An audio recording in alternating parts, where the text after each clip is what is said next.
Good day, budget-wise audiophiles. As you know, my name is Joe, the founder of Fidelto, and a happy 2021 for everybody who's following this journey.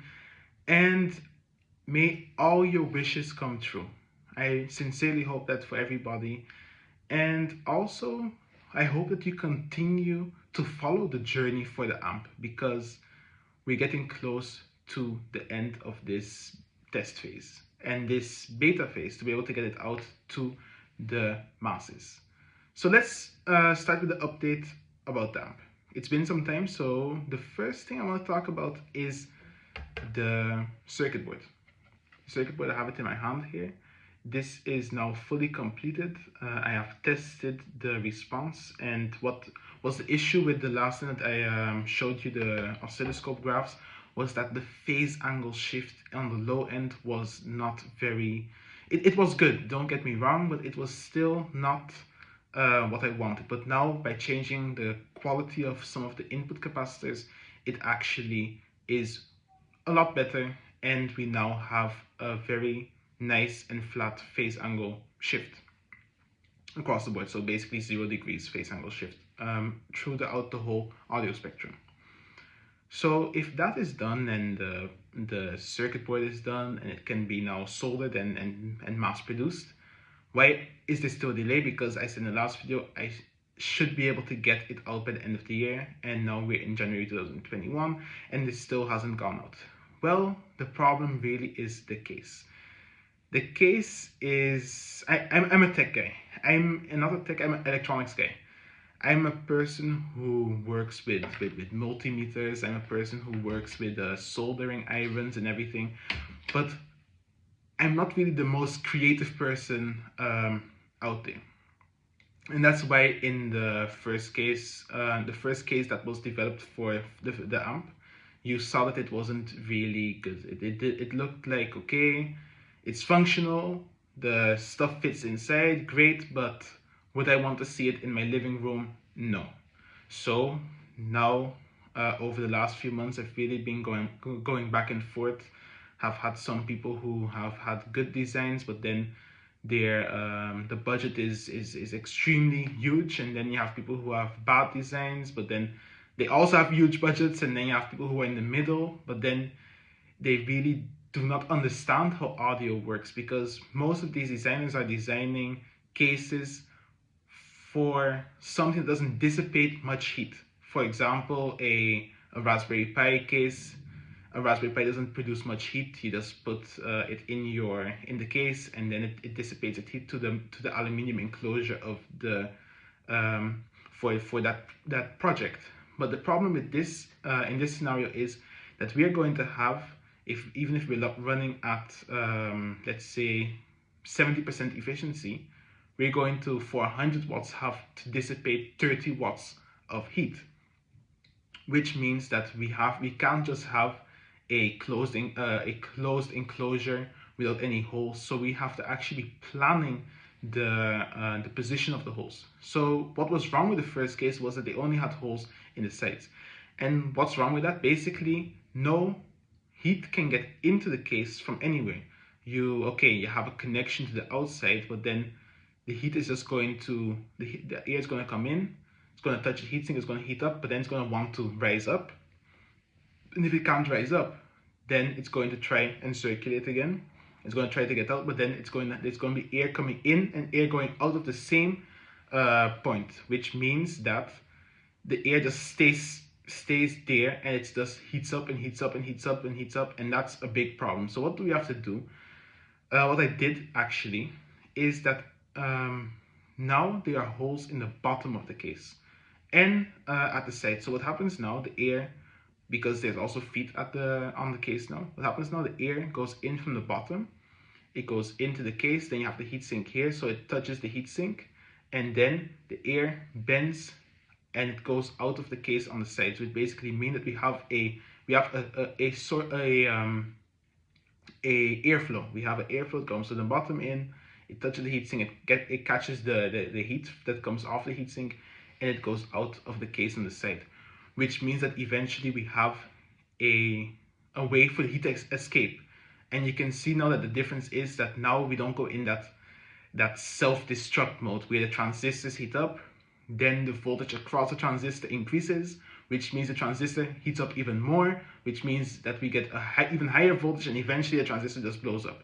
And that is, we can't be having that, because then every amp that we send out, when somebody goes and puts their amplifier at full volume, and then what happens, their transistors just explode. We can't be having that.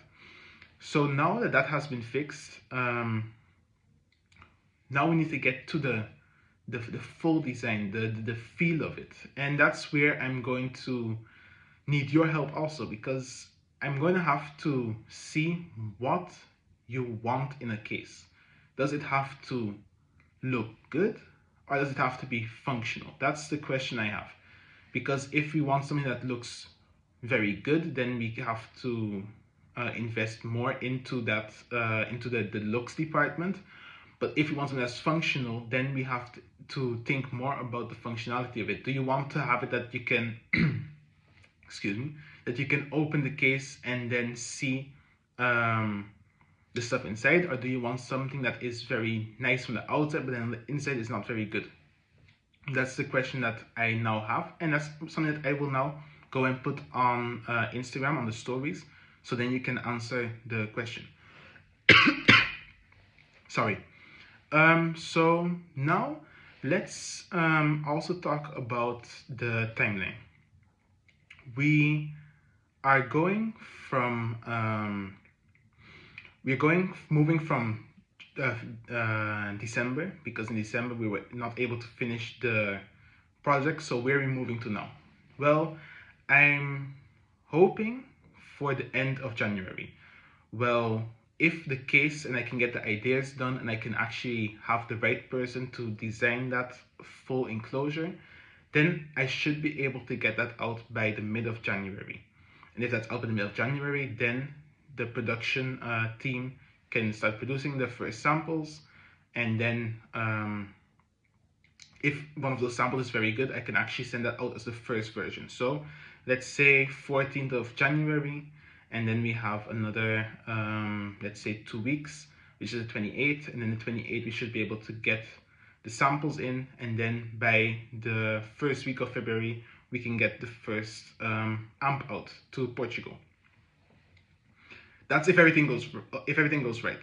Well, we all know Murphy's Law, whatever can go wrong will go wrong. So let's say we plan for the 28th to receive the samples, and then we have on the 14th of February, which is Valentine's Day. So that would be a good Valentine's gift for the person in Portugal, to be able to have that case and have the, of course, the amplifier inside.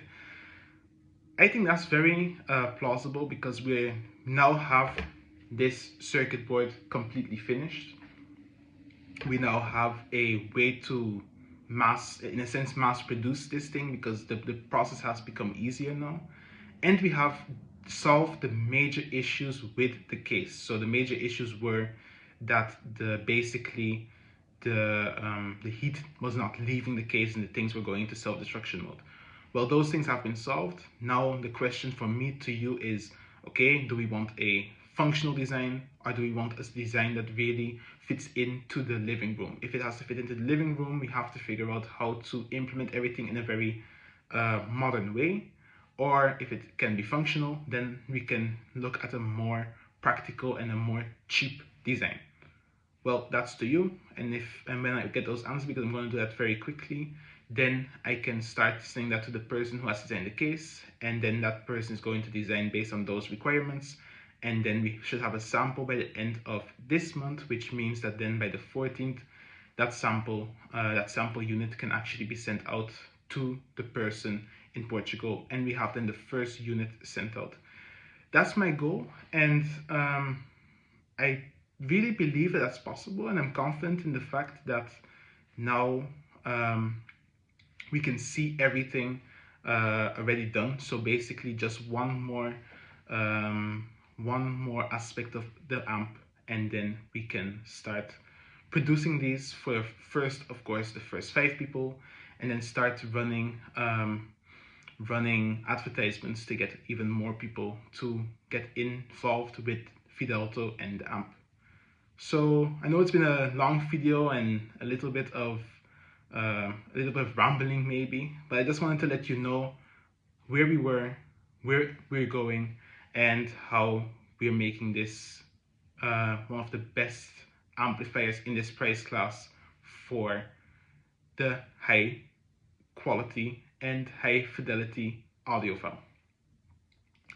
Thank you very much for watching this video, and I hope and I will see you more this year when we have more updates, and also when the first amplifier actually gets shipped out. I will make sure to make a very good video, very good explanation video of how everything works and how everything interacts with each other, and also how to operate the amp, which will be a really cool video once we get to that point. Well, thank you very much for watching, and I will see you next time. Bye, guys.